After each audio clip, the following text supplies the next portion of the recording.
They told you Muammar Gaddafi was a dictator, a monster, a man who destroyed Libya, but what if the story the world was told is the exact opposite of the truth? What if the man they called a villain was the same man Africans called a hero? This is the story the world wasn't ready to hear, about the leader who challenged global powers, uplifted his people, and paid the ultimate price for it.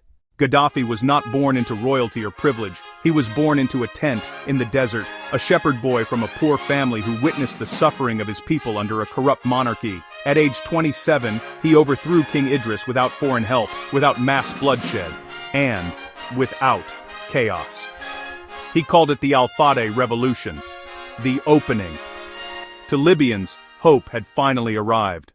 When Gaddafi seized power in 1969, Libya was one of the most impoverished nations in Africa. But with the nationalization of its vast oil reserves, he orchestrated a staggering transformation. Within 2 decades, Libya boasted the highest GDP per capita and Human Development Index on the entire continent. This wasn't just about oil money in a vault, it was about channeling that wealth into a radical, state-funded vision for public welfare. While Western media focused on his politics, the story of Libya's domestic development was often overlooked. Here's what life was like for the average Libyan citizen under his rule. First, education was not just free, it was a right guaranteed by the state from primary school, all the way through university, and even postgraduate studies. Healthcare was also completely free for every citizen, with the government funding the construction of new hospitals and clinics across the country, dramatically increasing life expectancy. Basic utilities were heavily subsidized, making electricity effectively free for most households. For newlyweds, the state provided a grant of around $50,000 to help them purchase their first home and start a family. If a Libyan citizen wanted to pursue a course of study not available in the country, the government would fund them to go abroad, providing a scholarship that covered tuition, accommodation, and a generous living allowance. And women's rights saw significant advancement. They were encouraged to pursue education and careers, enjoying freedoms that many neighboring nations still lack today. The results of these policies were tangible. In just 1 generation, Libya's literacy rate skyrocketed from a mere 25% to over 87%. Perhaps Gaddafi's most ambitious achievement was the Great Man-Made River. He launched this colossal irrigation project, the largest in the world, to tap into ancient aquifers deep beneath the Sahara. It was an audacious plan to turn desert dust into fertile farmland and provide fresh water to the entire nation. International engineers were so impressed they dubbed it the 8th wonder of the world. This project was a declaration of independence from foreign aid, a symbol of his vision for a self-sufficient Africa.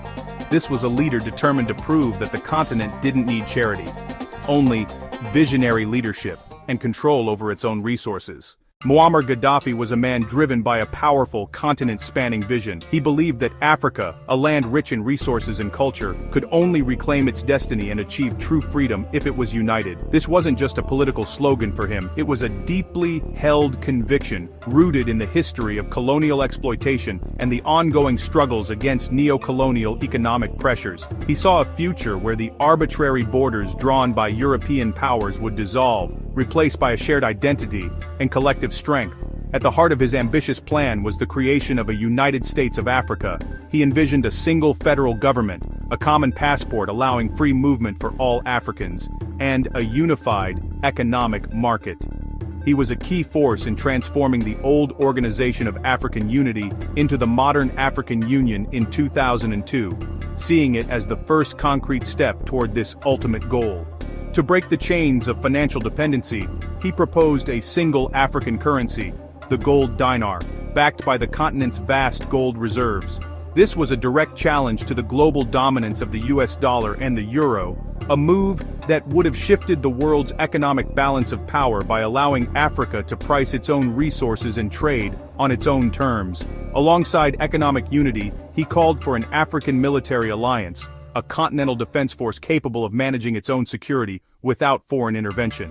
This African NATO would respond to conflicts and protect member states, ending the reliance on Western powers whose involvement often came with strings attached. The final pillar of his plan was a trio of powerful financial institutions: an African central bank, an African monetary fund, and an African investment bank, all completely independent from Europe and the US. These bodies would finance massive infrastructure and development projects across the continent, offering an alternative to the loans and conditions imposed by the IMF and World Bank. While some African leaders were hesitant, fearing a loss of their own sovereignty, many supported his vision. They saw what the world's established powers refused to see. Gaddafi wanted an Africa that was self-sufficient, prosperous, and not controlled by foreign governments or corporations.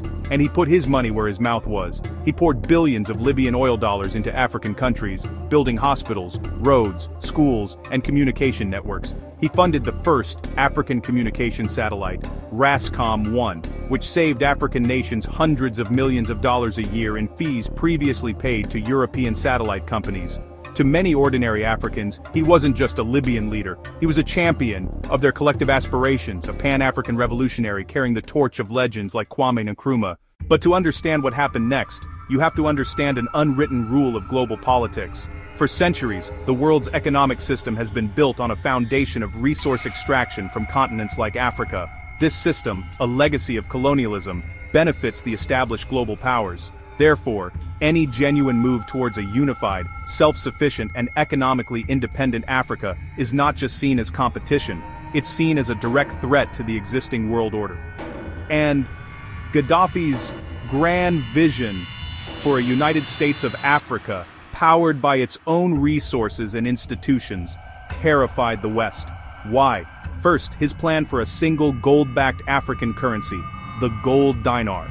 This wasn't just a symbolic gesture, it was a direct challenge to the US dollar's supremacy, especially the petrodollar system. If Africa, a continent rich in oil and minerals, began trading in its own gold-backed currency, it could trigger a global shift away from the dollar, threatening the foundation of American economic power. Second, the creation of an African central bank and monetary fund. These institutions would end the continent's dependency on the World Bank and IMF. More pointedly, they would dismantle the CFA franc, a currency used by 14 African nations but controlled by the French treasury. This would sever a major artery of economic control Europe held over its former colonies. Third, Libya's oil. After nationalizing the industry, Gaddafi ensured the profits served Libya first. This oil wasn't just abundant, it was high-quality, low-sulfur sweet crude, highly sought after in Europe.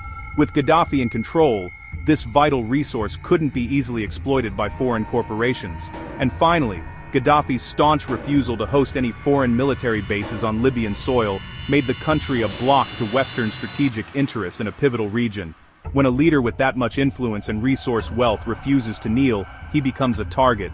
Western powers needed a reason, any reason, to justify his removal.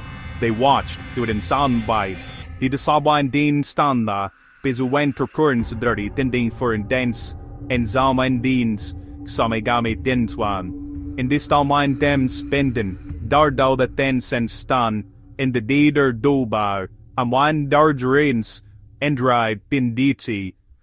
Sadid spring of it. When unrest started in Libya, many Libyans expected dialogue, reform, peace. Instead, some groups turned against Gaddafi, not because they hated him, but because foreign actors were fueling division. NATO launched over 26,000 airstrikes, claiming to protect civilians.